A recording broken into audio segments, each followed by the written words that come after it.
Hello, good evening, and welcome to another edition of our Facebook Live webinar that we hold from time to time. This is the second time we are holding for the month of October, and we are looking at common mistakes Nigerian exporters make and how to avoid them. Common mistakes Nigerian exporters make and how to avoid them. Kindly try as much as possible to share this video, share the link to startup exporters that need this information, this knowledge. Let it go around, and don't forget that if you have any question or any information, just put it in the comment section and we'll attend to it. So let's dive right into our presentation today. Common mistakes Nigerian exporters make and how to avoid them. So exporting offers huge opportunities for Nigerian businesses. However, many exporters fail not because of bad products but due to avoidable mistakes. So most times these kind of mistakes are things that you learn when you come to trainings like programs that we offer at Lagos School of Export Management. So in today's session, we'll highlight these mistakes. We'll show practical ways that you can leverage to to overcome or to avoid this kind of mistakes, because a lot of mistakes when it comes to international trade is really avoidable. That as an entrepreneur you don't have to make any losses during your trade or executing your export contract. So why does this matter? One is that many Nigerian exporters lose money due to poor preparation. That is, they just see the business or they just hear it from someone that if you start an export business, you are going to make money, you are going to be earning in dollars, in foreign currency, and because of that, they just jump into it without really preparing for what to expect in that sector, in that market. Wrong market targeting, that is targeting the wrong country, the wrong market, the wrong audience, also causes this. Then we have compliance issues whereby the exporter does not have what it takes to certify that the product that he or she wants to export is of quality, and marks all compliance when it comes to the country it's going to. And lastly, we have understanding these mistakes.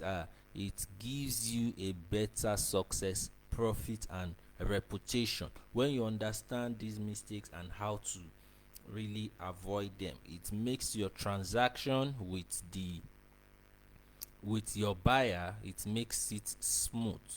It makes your transaction really smooth, that the buyer is able to just do a deal with you, because one of the things you are looking for in your export business is a repeat business. So you are looking for a repeat business. You want the buyer to come back to buy from you again. So we'll go into the mistakes as we've listed it. Mistake number one is lack of market research. Lack of market research. So exporting without understanding your target market it's something that is bound for you to lose money in as you go along the line if you don't do your research well. And that's why when you attend Lagos School of Export Management, in all our certificate programs, we make sure that you work on an export business plan. Really important. Then relying on assumption or hearsay is also something else. That when you don't have a fact that you are working with or a data that you are working with, you are just relying on what this person say or what that person say. So how do you avoid this mistake. One is to conduct proper market research. One of the companies or institutions out there you can use is the Nigerian Export Promotion Council. They can help you in conducting good market research, and we at Lagos School of Export Management can help you with that. You can study demand trends, pricing, and competition. So globally, in the global market, you have different kind of trends for commodities. When is so commodity, when does it sell, what's the pricing like, what's the logistics, what's the supply chain like. So you need all these data. Mistake number 2 is poor product quality and packaging. Poor product quality and packaging. So products rejected for not meeting international standards. So that's why we mentioned the area of compliance before now. So you have to be able to make sure that your product is aligned with compliance, okay, so that it's not rejected. And when we are talking about compliance of products in exporting, it really varies, or it depends on the country where it's going to, that is the buyer's country. Okay, then packaging that fails to protect or attract buyers. Well, when it comes to mini exporting or foodstuff exporting, even agricultural commodities exporters might fail to package it in a very attractive way. But currently, if you know that you want your buyer to be attracted to this product, you want them to come back, you want the product to attract even more clients abroad, then you need to package it in a way that attracts buyers. So how do you avoid poor product quality and packaging? One is to adhere to SON, to NAFDAC, to ISO standards. So if you adhere to all these standards, it helps you deal with that. Number 2 is invest in export quality packaging and labeling. So we've spoken a lot about labeling on our previous webinars, that if you watch them, you understand when we are talking about labeling. So you want to make sure that is done rightly to comply with the buyer's country. Okay, so number 3 is ignoring documentation requirements. Ignoring documentation requirements. We have many shipments are delayed or seized due to wrong paperwork. A lot of time we see this happening. So how do you avoid this? You want to prepare document lists like from NXP, commercial invoice, and packing list, bill of lading, certificate of origin, and so on and so forth. You want to make sure that you talk with a certified and a good freight forwarder or any agent who is going to help you in getting all your documentations ready. So learn documentation rules. You can search online, which is also one of the things we are talking about, research. So you can do your research online about the rules of documentation, or how to make sure that at the end of the day you are able to send your clients the proper documents. And another thing is, you can also ask your clients. Okay, what are the kind of documents that you want me to get for you to be able to clear this container successfully? Mistake number 4 is poor communication with buyers. Lack of professionalism or clarity in communication, and misunderstanding contract terms and delivery expectation causes a lot of issues, most especially if you and your buyer are not on the same page when it comes to your export contracts. Then the buyer might be expecting something and you are actually packaging something else.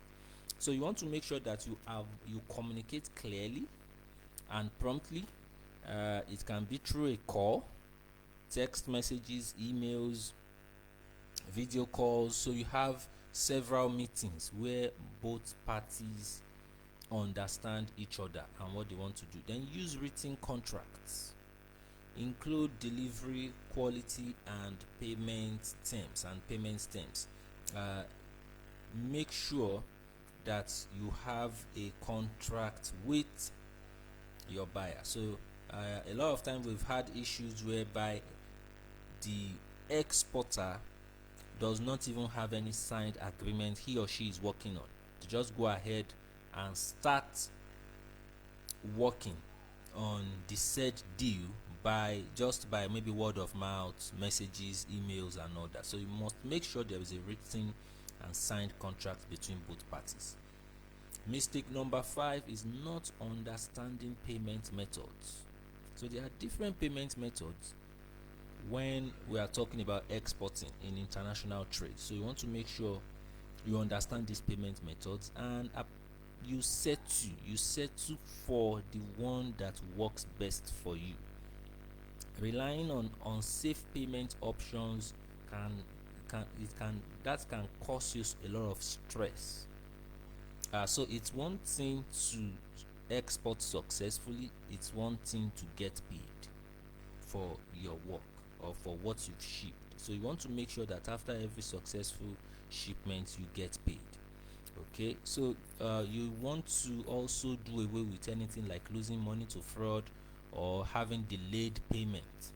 Okay, so how do you avoid this? You learn trade payment systems. So in our programs at Lagos School of Export Management, you can go to our website on www.lsem.org.ng and search for any of the courses or programs that is affordable for you. Enroll, and from there you learn everything about the method of payment, the nitty-gritty, the complexity, the pros and cons of each one of them, so that when you are talking to your prospective buyers, you can settle for the best payment option for your business. Then mistake number 6 is no export plan or strategy. So for all our students, we make sure that they work on their export business plan. This is really important.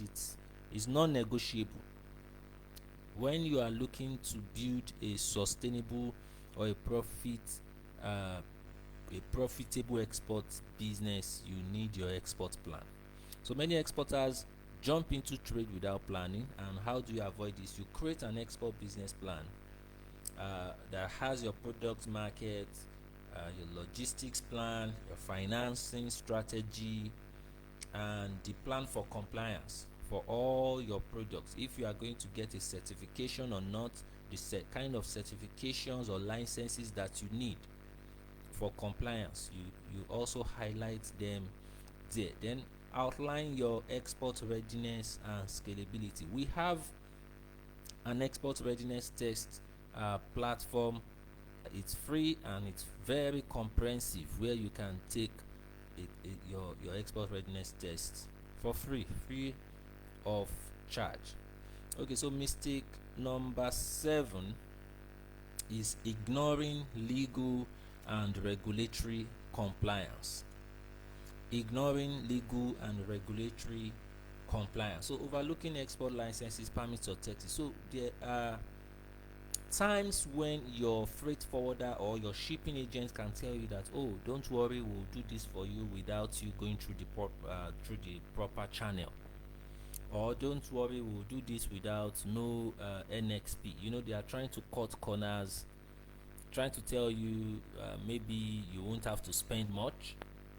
So you don't want to go through any process that is illegal or that cuts corners. Why? Because you've also given the agents working with you the power to be manipulative with you, to defraud you along the way. So it's good and better you go through proper channels, register where you are supposed to, get the original documentation. There are also fake documentations out there, so you want to get the original one. You want to make sure that your business is in line with regulatory compliance. Okay, so register with NEPC, get your export certificate, stay updated with trade policies, tariff, and destination country regulations, so you can talk with your buyer about his or her country's regulation, most especially for the product or for the commodity that you want to ship down there. So you get information from there. You can also get information from the shipping company or from your freight forwarder. Very important. Then mistake number 8 is poor supply chain and logistics management. Poor supply chain and logistics management. So delays or spoilage are due to uncoordinated logistics, and you know that in Nigeria, logistics can be complex. So you want to make sure you partner with an experienced freight forwarder, or you partner with several experienced freight forwarders that you can just select the best out of. Or maybe for some destinations, sometimes some freight forwarder are better than the other, so you might have some freight forwarder serving you for some destinations while some order for other destinations. So you can plan your logistics in that way, and this is also one of the reasons why you need to plan your export business. Very important. So partner with experienced freight forwarders and logistics companies. Plan shipments around port schedules and storage capacity. That's also really important. Then mistake number 9 is weak branding and product identity. So you want to build a strong brand story, quality, origin, values around your product or your commodity. So even if you are just going to the market, getting your maybe mining products or metallic commodities or agricultural commodities, whatever product it is, create a brand story around it that your buyers can relate with, that can align in the with other prospects in the country of destination where it's going. Really important. So use packaging and digital visibility to differentiate your brand. So you have LinkedIn today, you have Facebook, you have Instagram, you have all these platforms. Use them to differentiate your brand. Okay, so mistake number 10 is neglecting customer feedback. So ignoring customer complaints or suggestions also doesn't go well or sit well with your business. So you want to follow up with buyers, implement improvements based on the feedback that your prospective buyers are giving you. So you want to make sure that you communicate with them, you ask them questions about maybe the product. This product might not necessarily be that it has been shipped to them. The product could just be something that, okay, maybe while you are working on this consignment or container in Nigeria, you are also talking to them, you are discussing with them, so that you can have their feedback if what you are working on is good and they are satisfied or not. And then by the time the item also gets there, you also want to ask them questions about it. So you want to ask them for feedback about the product also, or the commodity, the items in the container. So sometimes they might just give you answers like maybe the size, maybe the color, maybe can give you a different feedback. So you work on this feedback for their next shipment or for their next order. Now this is a bonus tip: a lack of continuous learning. So when we are talking about exporting and international trade, this is a sector or an industry that really advances all the time. So you need to monitor, or to be to always have a good knowledge of the trends, of the rules that are changing continuously in the export sector. Like for instance, the African Continental Free Trade Agreement for African countries. You want to bring yourself up to speed with this agreement, to know how to interact with other African countries. So how do you do this? You attend training, webinars, NEPC export programs, stay connected to export communities and trade platforms also help in this regard. So summary of everything that we spoke about today is: one, you want to research your market. Research your market very, very well. Two is ensure quality and compliance. Quality and compliance of your product, of your commodity, really important. Three is master export documentation. Every documentation that is needed, master it. Know the difference between the fake and the original ones. All right. Build trust and communicate effectively with your clients. Protect yourself financially. So like I said in the course of the webinar, that exporting is one thing, getting paid for what was shipped is another thing. So you want to make sure that you get paid for your job, you get paid for what you exported. So in conclusion, mistakes are part of learning, but they can be avoided with the right knowledge. Two is successful exporters plan, comply, and communicate. So you need a successful exporters plan, an export business plan. We've done, so you can check through our live webinars on Facebook right now. You'll see one of it where we just spoke about what you should have, the important parts of your export business plan. So you can just use that to work on your export business plan. Okay, so don't just export smart. Export smart. Invest right, get paid, settle for the right transaction, the right pricing and payment terms. Really important, so that you get paid for whatever you are shipping out or you exported at the end of the day. So until the next time that we are going to have another Facebook live webinar like this, have a wonderful weekend, and thank you for watching this. And don't forget to also share the link with others that need this information. Bye.